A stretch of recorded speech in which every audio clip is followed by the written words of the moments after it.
আসসালামু আলাইকুম ওরহমতুল্লাহি ওবারাকাতুহু। সুপ্রিয় দর্শক, আশা করি আপনারা সবাই মহান আল্লাহ রাব্বুল আলামিনের অশেষ মেহেরবান ও দয়ায় ভালো আছেন। আজকে আমরা আপনাদেরকে জানাবো কাল হাসরের ময়দানে আল্লাহ তাআলা যাদেরকে হাউজে কাউসারের সামনে থেকে ঠান দিয়ে নিয়ে যাবেন। একবার নবী করিম সাল্লাল্লাহু আলাইহি ওয়াসাল্লাম এক কবরস্থানে গেলেন। সেখানে গিয়ে তিনি ঈমানদার কবরবাসীদেরকে সালাম দিলেন।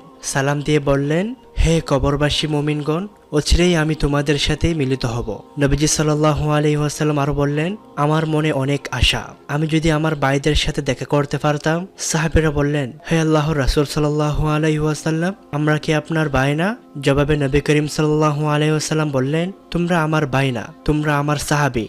আমার ভাই হলো তারা যারা আমার মৃত্যুর পরে দুনিয়াতে আসবেন, অর্থাৎ এই আমরাই হচ্ছি নবীজি সাল্লাল্লাহু আলাইহি ওয়াসাল্লামের ভাই। সাহাবীরা আবার প্রশ্ন করে বললেন, হে আল্লাহর রাসূল সাল্লাল্লাহু আলাইহি ওয়াসাল্লাম, যারা আপনার পরে দুনিয়াতে আসবেন তাদেরকে তো আপনি দেখেননি, তাহলে কিভাবে তাদেরকে চিনবেন?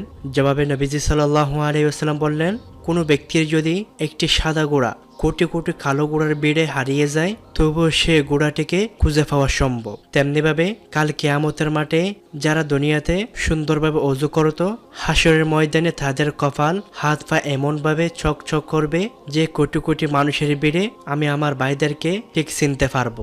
নবীজি সাল্লাল্লাহু আলাইহি ওয়াসাল্লাম আরো বললেন, আমি আগে গিয়ে হাউজে কাউসারের সামনে দাঁড়িয়ে থাকবো আমার ভাইদেরকে পানি পান করানোর জন্য। নবী করিম সাল্লাল্লাহু আলাইহি ওয়াসাল্লাম আবার বললেন, একদল মানুষকে আল্লাহ আমার সামনে থেকে টান দিয়ে নিয়ে যাবেন। আমি আল্লাহকে বলবো, হে আল্লাহ, তারা তো আমার উম্মত, আপনি কেন তাদেরকে আমার থেকে ছিনিয়ে নিয়ে যাচ্ছেন? জবাবে আল্লাহ বলবেন, আপনি দুনিয়াতে যে শরীয়ত রেখে এসেছিলেন এরা সেটা পালন করেনি। নতুন নতুন মন গড়া শরীয়ত নিজেদের মতো করে বানিয়ে এরা পালন করত। তখন নবী করিম সাল্লাল্লাহু আলাইহি ওয়াসাল্লাম তাদেরকে উদ্দেশ্য করে বলবেন, দূর হয়ে যাও আমার সামনে থেকে। সুতরাং যারা ইসলামের মধ্যে সওয়াবের নিয়তে বিভিন্ন মন গড়া নিয়ম পদ্ধতি বানিয়ে রাসূল সাল্লাল্লাহু আলাইহি ওয়াসাল্লামকে ভালোবাসবে, তাদেরকে আল্লাহ তাআলা হাউজে কাউসারের পানি পান করতে দিবেন না, টান দিয়ে বের করে নিয়ে যাবেন সেখান থেকে। আমি আপনি যদি হাউজে কাউসারের পানি পান করতে চাই, তাহলে নবীজি সাল্লাল্লাহু আলাইহি ওয়াসাল্লামের শেখানো পদ্ধতিতে তাকে ভালোবাসতে হবে, তার অনুসরণ করতে হবে।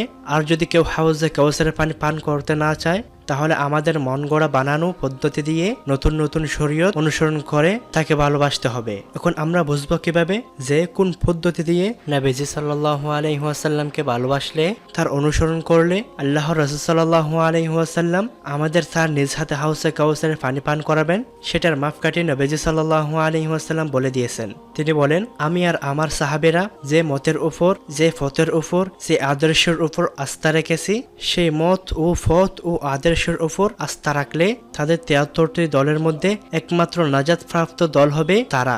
অর্থাৎ রাসূল সাল্লাল্লাহু আলাইহি ওয়াসাল্লামকে ভালোবাসার পদ্ধতি হচ্ছে সাহাবীদেরকে অনুসরণ করা। সাহাবীরা যেভাবে নবীজি সাল্লাল্লাহু আলাইহি ওয়াসাল্লামকে ভালোবেসেছেন, আমরা সেভাবে তাকে ভালোবাসবো। যেভাবে ঈদ পালন করেছেন সেভাবেই ঈদ পালন করব। যে আদর্শ তারা মেনে চলতেন সে আদর্শ মেনে চলবো।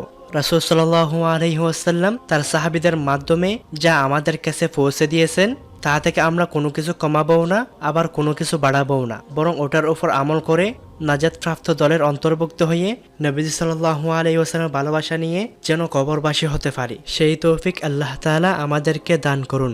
আমিন।